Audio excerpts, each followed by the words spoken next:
Replicantes amigos, estamos assistindo uma série macabra. Podemos? Aí, agora sim, vamos ouvir. Em 2010 eu comecei a ter uma crise de dor, e é muita dor. Liguei pro meu advogado, Dr. Paulo, para ele falar, olha, eu tô em emergência médica, eu preciso ir ao hospital. Eu saí de casa até antes das 10, direção ao hospital. No hospital fui atendido durante em torno de uma hora e um pouco. E tem esse traslado, que minha casa ela é longe, ela é distante, ela é numa área rural. Então até o hospital demora de 40 minutos a uma hora. E estava chovendo muito essa noite, chovia muito. Daniel Silveira não podia nem sair nesse horário sem autorização judicial ou sem avisar previamente a justiça. Essas são imagens da audiência de justificação do deputado Daniel Silveira. Ele voltou para a cadeia. Seria o caso de uma medida tão extrema, tão dura aí, na véspera do Natal, de 1h30, já mandá-lo de volta para Bangu? Dr. Paulo Faria, advogado de Daniel Silveira, fará a réplica de hoje. Não tire suas conclusões antes do último trecho, onde trazemos a atuação dos militantes da Globo News, que é a prova cabal da lama da injustiça. É pessoal. Ficou escancarado agora a perseguição pessoal. Por que é pessoal? Porque nós tivemos exemplos aí de Sérgio Cabral, que descumpriu medidas cautelares e muito mais graves do que supostamente o Daniel tenha descumprido, e não aconteceu nada com ele. Pelo contrário, hoje ele está livre, leve e solto, apesar dos mais de 400 anos de condenação, crimes confessados, e no caso específico do Daniel, é o Daniel Silveira. Na realidade, o Alexandre de Moraes quer fazer com o Daniel o que ele fez com o Clesão. Só que nós não vamos descansar e permitir isso, Alexandre. A perseguição é pessoal. Não há nada que explique toda esse circo armado aí pelo Moraes para poder prender o Daniel na véspera de Natal e tirá-lo da família, dos amigos e da sua liberdade, né? Colocando no regime fechado e o resto revogando o livramento condicional, que é uma medida absolutamente desproporcional, até porque nós informamos tudo de forma transparente nos autos, inclusive a SEAP, que é a Secretaria de Administração Penitenciária do Rio de Janeiro, no próprio domingo. Eu não informei antes, Pitoli, porque, por exemplo, ocorreu o fato à noite e eu soube pela manhã. Mas eu não estava próximo ao escritório, trabalhando com o meu token para poder assinar a petição, para poder enviar. Então eu consegui fazer isso no final do dia, né? Até porque advogado no recesso tem que ter pelo menos uma meia hora aí de paz, mas esse cidadão aí não dá uma paz para ninguém, e nem darei paz para ele também. Ele está no regime fechado, né? É o desejo mais insano e sádico de Alexandre de Moraes com o Daniel Silveira. Isso aí deve ser tara, só pode, não tem explicação. E ele estando agora no regime fechado, o que nós remamos contra a maré levou agora tudo por água abaixo. É impressionante. Então, agora nós começamos, ontem mesmo eu já fiz um embargo de declaração da decisão dele que disse que houve perda de objeto ou houve prejudicialidade por conta da audiência de custódia. Mas eu quero dizer, Pitoli, que uma medida drástica como a revogação de livramento condicional, a lei, a LEP, ela diz claramente que o juiz deverá imposição, deverá intimar a defesa para uma audiência de justificação, para que sejam apresentadas as justificativas e todos os documentos necessários para que antes da revogação a defesa técnica tenha que ser ouvida. E isso não ocorreu. Inclusive ontem nos embargos eu juntei o precedentes do STJ, Superior Tribunal de Justiça, dessa obrigatoriedade. Porque se não houver essa obrigatoriedade, há o que nós chamamos de constrangimento ilegal. E o constrangimento ilegal, em tese, caberia habeas corpus, mas nós sabemos que o habeas corpus é abolido ali no STF contra atos dos seus próprios membros. Então, sinceramente, eu espero que ele atente a esse detalhe da lei, que é uma esperança quase que remota, mas que nós estamos fazendo de tudo dentro da legalidade e do direito para poder reverter isso. É desproporcional, porque foram impostas 12 medidas, 12, e uma delas ele utilizou para revogar, antes sequer de ouvir a defesa em uma audiência de justificação. Isso é obrigatoriedade legal. Ele violou, novamente, o devido processo legal. Ele violou a ampla defesa contraditória. Então ele tomou uma decisão de ofício.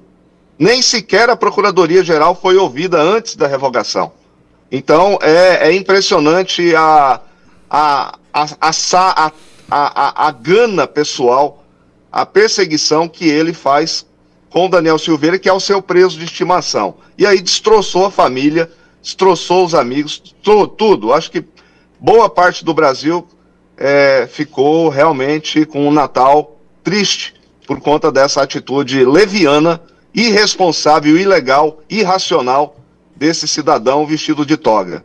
O Superior Tribunal de Justiça, ele tem uma gama de precedentes que diz claramente que é ilegal você prender, você revogar uma medida como o livramento condicional, que envolve uma regressão de regime, é algo muito gravoso.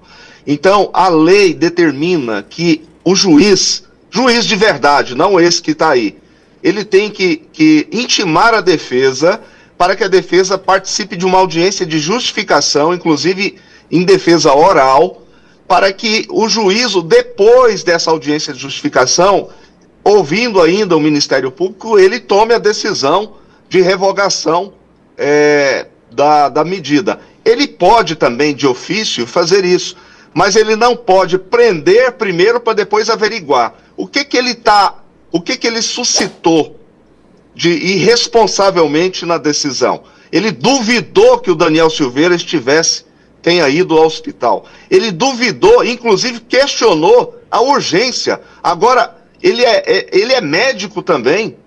Ele quer ser médico.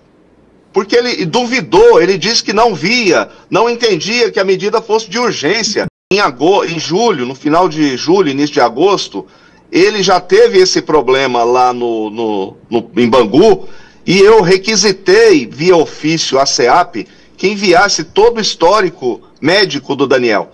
E aí no dia 29/7 teve uma consulta lá, inclusive foi classificado como urgência. E eu peguei esse laudo no dia 28 de agosto, encaminhei ao sujeito aí para ele tomar providências. Quais as providências que tinham que ser tomadas? Ele tinha que fazer tratamento nefrológico. Por isso que ontem eu desejei a ele um dia de cálculo renal movendo dentro do seu corpo, para ele entender a gravidade do que ele está fazendo. O que ele quer? Ele quer matar o Daniel Silveira na prisão? Ontem à noite eu publiquei, ele esteve no hospital ontem, ele passou mal ontem novamente.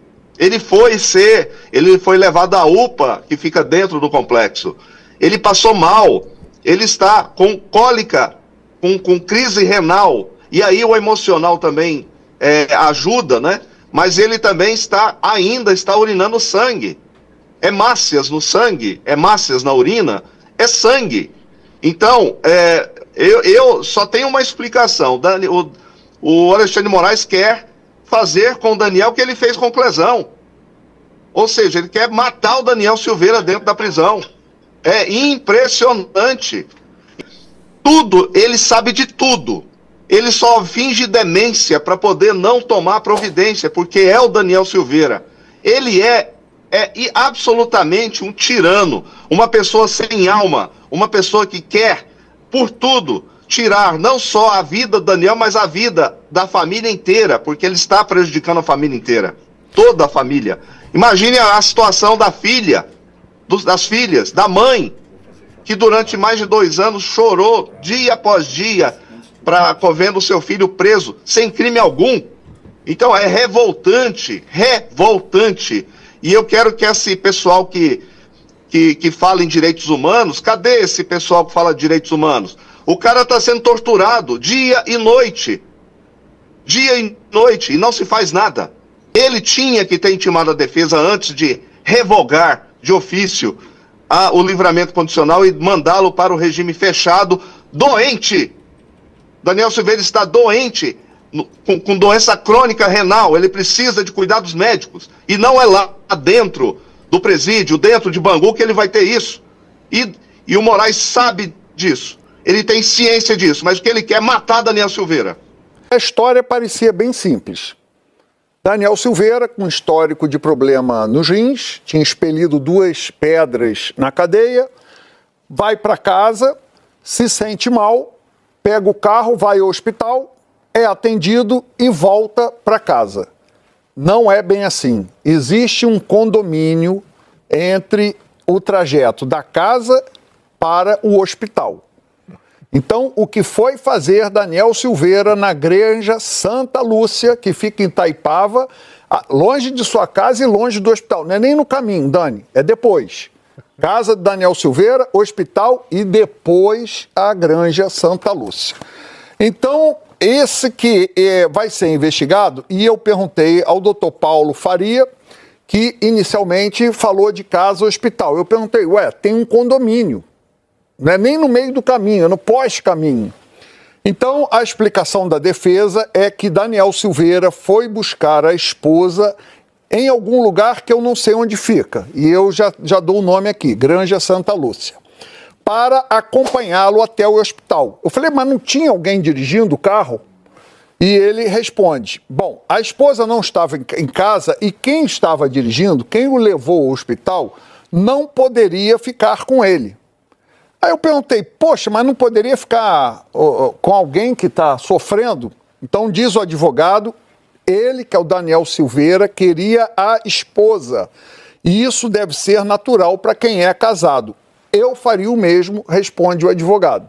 Então Daniel Silveira teria ido buscar a esposa e retornado ao hospital. Inclusive, ele está pedindo isso na reconsideração. O repórter Leslie Leitão tem ali a informação de que ele ficou 16 minutos nesse condomínio. A informação que me passaram, os investigadores, é que ele teria ficado cerca de 2 horas.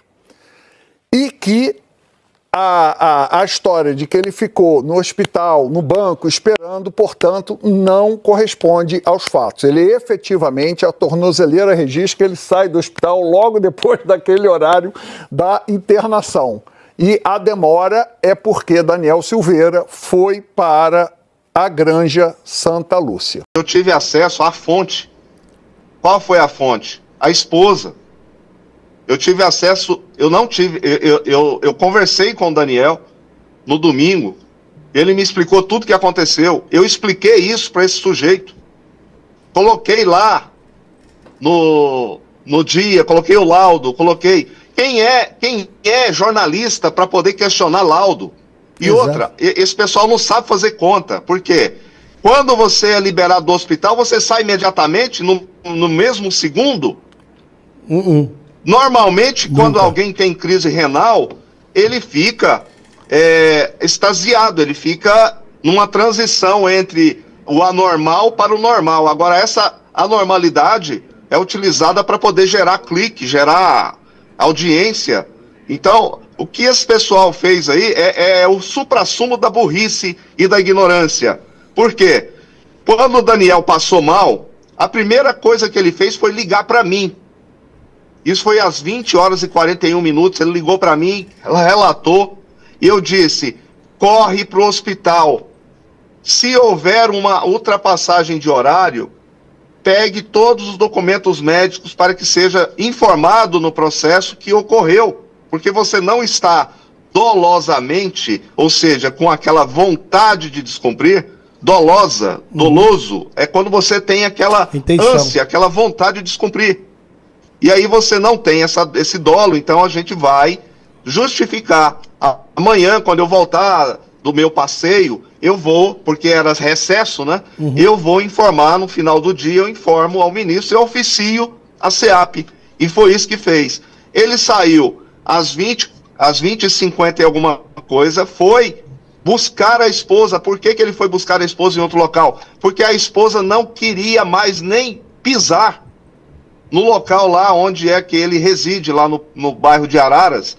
Por quê? Porque é um local de superexposição, um local que não tem segurança, e eu, há mais de 2 meses, venho falando, doutora, procure um local para que vocês fiquem quando o Daniel sair. Procure, não fique nesse local porque é inseguro.